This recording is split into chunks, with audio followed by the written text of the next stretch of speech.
हा बाबा बारामतीचा विमान अपघात का झाला हे 2-4 दिवसात आपल्याला कळत आहे, 2-10 वर्ष आपल्याला कळत आहे.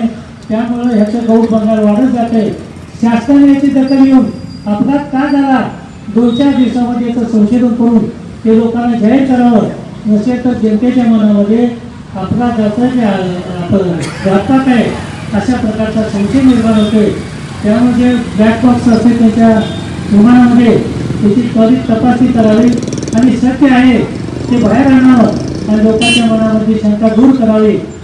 म्हणजे या विश्वास न बसणाऱ्या गोष्टीकडे दुर्दैवानं ही खरी घटना आहे त्याचं मनाला प्रचंड वेदना होत आहे. त्यांच्या जाण्यानं जी मोठी पोकळी महाराष्ट्रात निर्माण झालेली आहे ती कधीही न भरून येणारी अशी आहे.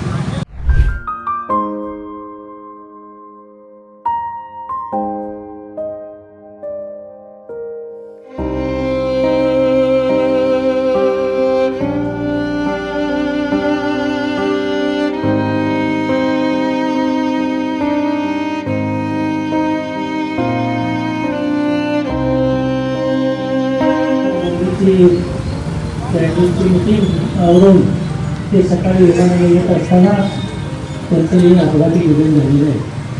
ते अतिशय कष्टाळू, अतिशय प्रामाणिक आणि कुठल्याही प्रकारची सत्तेची मस्ती न करणारा, गेली 40 वर्षे राजकीय पत्ता नसणारं हे नेतृत्व होतं. त्यांनी बऱ्याच वेळा चांगली कामं केली. मी तुम्हाला माझं उदाहरण देतो. 30 तारीख वैशाली योजनेचं बेडक ते योजनेचे पाईपलाईनचं काम चालू झालेलं आहे. पण त्यावेळेला इलेक्ट्रिक लाईनचं काम चालू नव्हतं. जिल्हा नियोजनच्या बैठकीमध्ये तुम्ही विषय मांडला. तुम्ही अजितदादांना व्यासपीठावर होतं त्या चीफ इंजिनियरला फोन केला आणि सांगितलं या पाईपलाईनच्या बरोबर हे इलेक्ट्रिकचं लाईनचं काम चालू करा म्हणून सांगितलं. आणि ते सांगितल्याबरोबर 8 दिवसात त्या इलेक्ट्रिक लाईनचं जवळ 200 कोटीचं टेंडर मंजूर झालं. म्हणजे हा कामाचा माणूस आहे. कधी कामाच्या बाबतीत कधी हजमे न केलेला माणूस आणि या देशामध्ये एवढं धर्माचं तोड मागत असताना सुद्धा धर्मामध्ये विचार असताना एक शाहू फुले आंबेडकरचा विचार त्यांनी मनापासून जपला आहे. त्यामुळं असा माणूस आज महाराष्ट्रामध्ये होणे शक्य नाही. त्या माणसाला जात वगैरे काही माहिती नव्हतं, फक्त काम आणि काम अशा प्रकारे काम करणारा माणूस, एक कामसू माणूस ज्याला म्हणतो आपण, अशा प्रकारचे अजितदादा होते. आमच्यासारखा माणूस सुद्धा त्यांच्यासमोर गेला की ज्याला आदरयुक्त भीती म्हणतो तशा प्रकारची भीती असायची. माझा संबंध जवळ 30-35 वर्षे त्यांच्याबरोबर आहे. मला त्यांनी NBC महाराष्ट्र राज्यामध्ये संचालकपद दिलं, पुणे विभागाचं मला चेअरमन केलं. म्हणजे त्यांचा वर्ग असतं मला पूर्वीपासूनच आहे. आजही त्यांचे माझे एवढे जवळचे संबंध होते. आज राष्ट्रवादीमध्ये काम करण्याची संधी त्यांच्यामुळेच मला मिळाली. आणि आज त्यांच्यासारखा एक चांगला माणूस आज आपल्या महाराष्ट्रातून गेलेला आहे.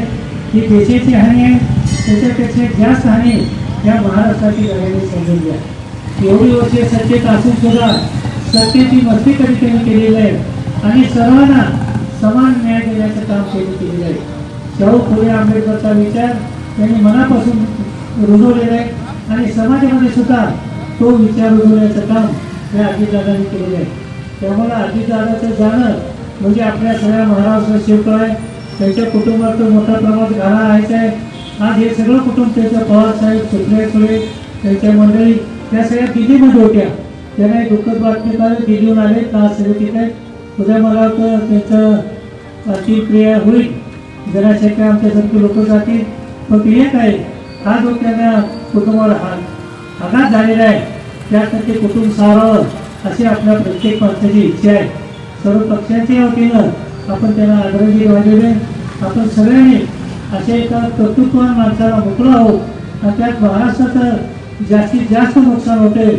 3 पक्षाचा गाडा असताना सुद्धा अतिशय कौशल्यानं एकनाथ शिंदे असतील, आमचे अजितदादा असतील किंवा देवेंद्र फडणवीस असतील, 3 विचाराची 3 माणसं असताना सुद्धा त्या महाराष्ट्राचं नुकसान होऊ नये म्हणून सगळ्यांनी मिळून ती सत्ता स्थापन केली आणि अतिशय चांगल्या पद्धतीनं कुणाचे हेवे द्यावे न करता एक चांगलं प्रशासन केल्याचं काम त्या शासनाने केलं आणि त्याच्यामध्ये अजितदादाचा वाटा मोठा आहे, सिंहाचा वाटा आहे. त्यामुळे अशा या नेत्याला आपण जिंकलो आहोत. एक जरा दुर्दैवी आमचं म्हणतो, ज्याचा अपघाती निधन म्हणतो, त्या अपघात करण्याबद्दलची सुद्धा चौकशी करणं सुद्धा गरज आहे. आज या देशामध्ये अनेक विमान अपघात झालेले आहेत. 200 250 माणसं त्या गुजरात त्याच्यामध्ये गेले आहेत.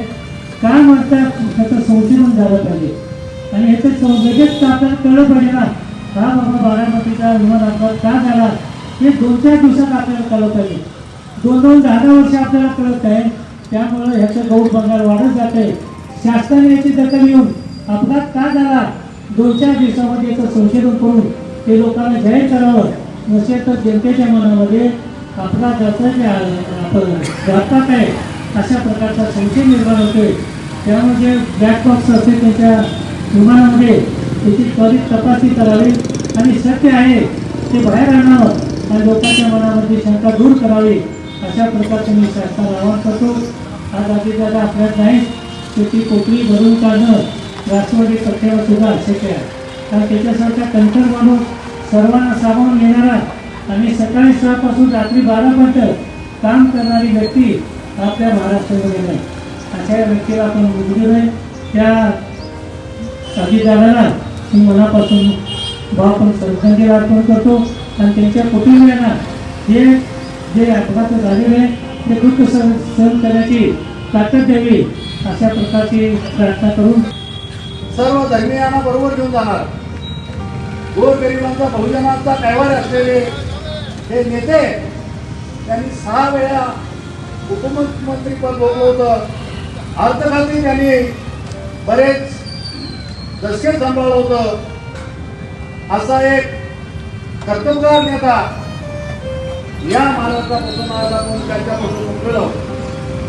सकाळी 6 वाजल्यापासून त्यांचं कामकाज चालू व्हायचं. कधी असं अजितदादांचं झालं नाही ते पहाटे 5ला उठायचे आणि 6 वाजल्यापासून ऑफिसमध्ये बसतात, लोकांची कामं ऐकायची. महाराष्ट्राच्या विधानसभेत 10 वाजता म्हणजे 10 वाजता अजितदादा हजर असायचे. असे एक अतिशय कणखर नेतृत्व या महाराष्ट्रात घडले आणि आमच्या राष्ट्रवादीचे सर्वेसर्वा राष्ट्रवादीचे अध्यक्ष यांचं दुःखद निधन झाल्यामुळं संपूर्ण महाराष्ट्र हा शोकाकुळा उठलेला. त्याच पद्धतीनं आमचा जत तालुकाही आज अजितदादांच्या वरती प्रेम करणारे आमचे सर्व या तालुक्यातील बंधू भगिनी असतील, आमचं संपूर्ण राष्ट्रवादी अजितदादा ते कार्यकर्ते असतील, हे दुःखाच्या खाईत लोटलेले. परमेश्वरांनी एवढीच मी प्रार्थना करेन, अजितदादांना त्यांचे जे कुटुंब आहे त्या कुटुंबांना या दुःखातून सावरण्याची परमेश्वरांनी शक्ती द्यावी. पहिल्यांदा विश्वास बसत नव्हता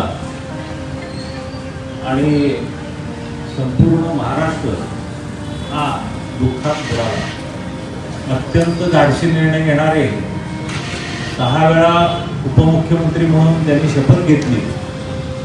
खूप चांगल्या पद्धतीचं राज्य करणं आणि प्रशासनावरचा वचक कोणाचा असेल तर तो दादाचा असायचा. अशा पद्धतीचं दादांचं पूर्ण महाराष्ट्रामध्ये वचक होता. राष्ट्रवादी काँग्रेस मोठं करणं, ताकदीनं कार्यकर्त्यांना सांभाळणं, ताकदीनं लोकांना मदत करणं, कुठलाही जातीभेद न करता महाराष्ट्राच्या हिताचे निर्णय घेणं, असं मोठी कामं दादांनी केली.